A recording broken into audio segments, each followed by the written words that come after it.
They declared me dead to steal my inheritance. I showed up alive. I never expected to write something like this. Hell, I never expected to still be here. But here I am, alive and breathing, after the worst decade of my life. And what I'm about to tell you might sound like the plot of some low-budget Netflix drama. I promise you it's real. I've got the scars to prove it. Not just on my body, but on my soul. My name is Paul. I'm 56 years old, and I was declared legally dead while very much alive. 10 years ago, I was a normal guy. I had a stable job in finance, a modest house in a quiet suburb outside of Chicago, a wife named Denise, and a teenage daughter named Haley. I wasn't rich, but I'd done well for myself. I had some inheritance money from my parents and a life insurance policy worth a small fortune. I just turned 46 when I started feeling off, exhausted all the time, losing weight without trying. I passed it off as stress. Work was killing me, and things at home had been tense. Denise and I barely talked. Haley was going through her rebellious phase. You know how it is. Then came a night I collapsed at work. Blood in my urine, pain in my side. The diagnosis came quick and brutal. Stage 3 kidney cancer. Denise didn't cry. Haley didn't even look up from her phone in the hospital room. I remember lying there thinking, okay, this is the real test. This is when family pulls together. I was wrong. 3 weeks after the diagnosis, Denise told me she couldn't do this, that she didn't sign up to be a nurse. I'd taken a medical leave from work and started treatment, but the bills piled up fast. I wasn't much use around the house. I was weak, nauseous, and a shell of the man I used to be. They were gone by the end of the month. I came home from a brutal chemo session to a half-empty house. No note, no goodbye, just missing photos off the walls. Haley's room stripped clean, and Denise's wedding ring left on the kitchen counter like a curse. I called, texted, emailed, nothing. Radio silence. I tried contacting Denise's sister. She told me they moved out of state. California. Maybe she didn't know or pretended not to know anything more. It crushed me. I was too weak to fight legally or emotionally. So I focused on surviving. Treatment was hell. I lost all my hair. I lost 30 pounds.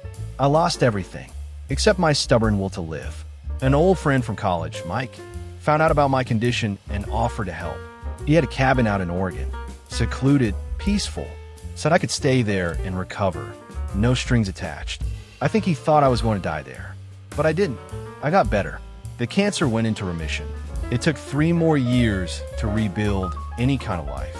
I got a job at a bookstore in town, found a new rhythm. I never told anyone where I'd come from. I figured the past was dead. I even started to believe I was free. 2 years ago, I applied for a new driver's license. Oregon DMV told me there was a legal complication. Turns out, I'd been declared dead in the state of Illinois. Officially, legally, dead. I laughed. Then I froze. How could that even happen? It took a lawyer, a lot of phone calls, and nearly a year of bureaucratic red tape, but the truth slowly came to light. Denise had filed the death certificate 2 years after she left. Claimed I'd died overseas while seeking alternative treatment. A forged hospital record from a clinic in India backed her story. She'd also claimed my life insurance, $750, zero.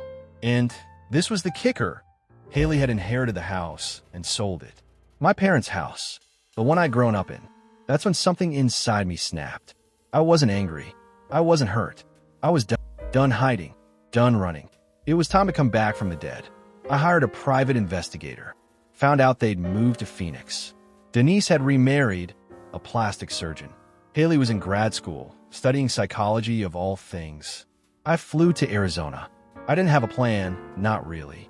Just a folder full of legal documents and the righteous rage of a man who lost everything. I showed up at their house. Big, modern gated, a far cry from the old life we had. I buzzed the intercom. Denise answered. At first, she didn't recognize me. Then her face turned ghost white. Paul. Her voice cracked. Surprised? I said, I came back from the dead. Isn't that what Jesus would do? She opened the gate in a daze. I stepped inside. We sat in their kitchen. Her new husband wasn't home. Haley was. She came down the stairs slowly, staring at me like she'd seen a ghost. I guess in her mind, she had. Denise tried to explain. So they thought I'd really died. that the doctors gave up hope, that she tried to find me but couldn't. I called bullshit. You declared me dead, I said.